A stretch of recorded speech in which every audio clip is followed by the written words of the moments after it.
इस वक्त की जो सबसे बड़ी न्यूज है वो निकल कर आ रही है टर्की और भारत को लेकर, और ये न्यूज लिंक्ड है यूएन सिक्योरिटी काउंसिल में जो भारत परमानेंट मेंबरशिप की कोशिश कर रहा है उसको लेकर। इस वीडियो में हम डिस्कस करेंगे कि यूनाइटेड नेशन सिक्योरिटी काउंसिल में परमानेंट मेंबरशिप को लेकर टर्की के प्रेसिडेंट अर्दोगान ने किस तरह से एक स्टेटमेंट जारी की है जिसमें उन्होंने बहुत ही चालाकी से भारत को सपोर्ट भी किया है और नहीं भी, और अपनी तरफ से ये साफ कर दिया है कि यूनाइटेड नेशन सिक्योरिटी काउंसिल में भारत जो रिफॉर्म्स चाहता है टर्की उसके बिल्कुल खिलाफ है। दरअसल हुआ क्या कि G20 समिट को अटेंड करने और प्रधानमंत्री मोदी जी के साथ बायलैटरल टॉक्स के बाद टर्की के प्रेसिडेंट अर्दोगान ने न्यू दिल्ली में वहां पर कुछ मीडिया पर्सन्स और प्रेस जर्नलिस्ट को वहां पर एड्रेस किया, यानी कि एक तरह से प्रेस कॉन्फ्रेंस की। और उस दौरान जब उनसे पूछा गया कि भारत जो परमानेंट मेंबरशिप के लिए कोशिशें कर रहा है, यूएन सिक्योरिटी काउंसिल में रिफॉर्म्स का मुद्दा उठा रहा है, उसके ऊपर टर्की का क्या विचार है। अब जब उनसे पूरी दुनिया की मीडिया के सामने पूछा गया कि क्या टर्की परमानेंट मेंबरशिप के लिए भारत को सपोर्ट करता है या फिर नहीं, उसके जवाब में टर्की के प्रेसिडेंट अर्दोगान ने बहुत ही चालाकी से आंसर किया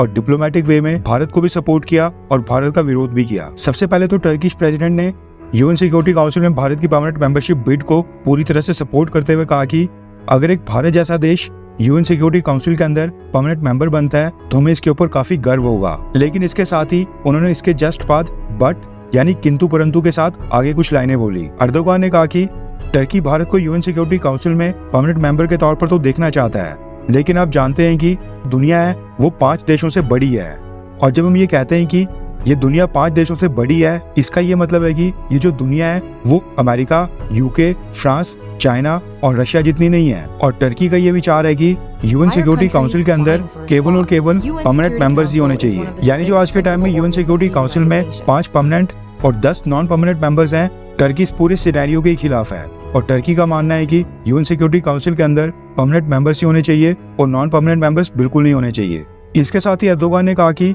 उनको लगता है कि यूएन सिक्योरिटी काउंसिल के जो भी परमानेंट मेंबर देश होते हैं वो रोटेशनल बेसिस के ऊपर हर साल चेंज होने चाहिए, क्योंकि यूनाइटेड नेशंस यानी कि संयुक्त राष्ट्र के अंदर 195 देश आते हैं जो कि सभी यूनाइटेड नेशंस के मेंबर हैं। इसलिए यूएन सिक्योरिटी काउंसिल की जो परमानेंट मेंबरशिप है उसको लेकर भी एक रोटेशनल मैकेनिज्म होना चाहिए, जहाँ पर दुनिया के हर एक देश को यूएन सिक्योरिटी काउंसिल के परमानेंट मेंबर बनने का मौका मिलना चाहिए। और यही टर्की का प्रपोजल है। यानी टर्की के प्रेसिडेंट अर्दोगान ने पूरी तरह से साफ कर दिया कि यूएन सिक्योरिटी काउंसिल में रिफॉर्म्स को लेकर जो बात चल रही है उसमें टर्की चाहता है कि रिफॉर्म्स के बाद यूएन सिक्योरिटी काउंसिल में केवल परमानेंट मेंबर्स हों और हर साल ये सारे मेंबर्स रोटेशनल बेसिस के ऊपर चेंज हों।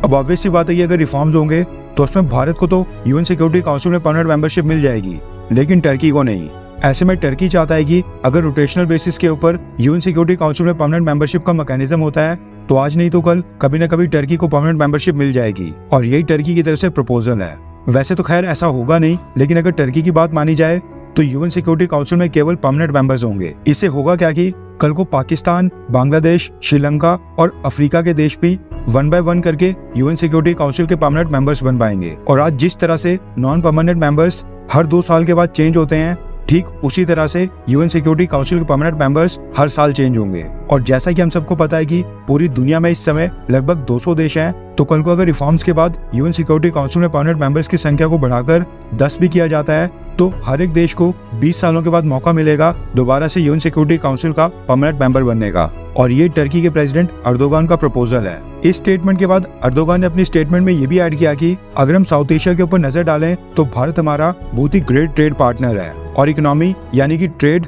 और कई सारे मुद्दों में अपने संबंधों को और भी मजबूत करने का भारत और टर्की के बीच काफी सारा पोटेंशियल है। इसके साथ ही उन्होंने G20 के प्रेसिडेंट के तौर पर एक सक्सेसफुल टर्म को लेकर भारत को धन्यवाद कहा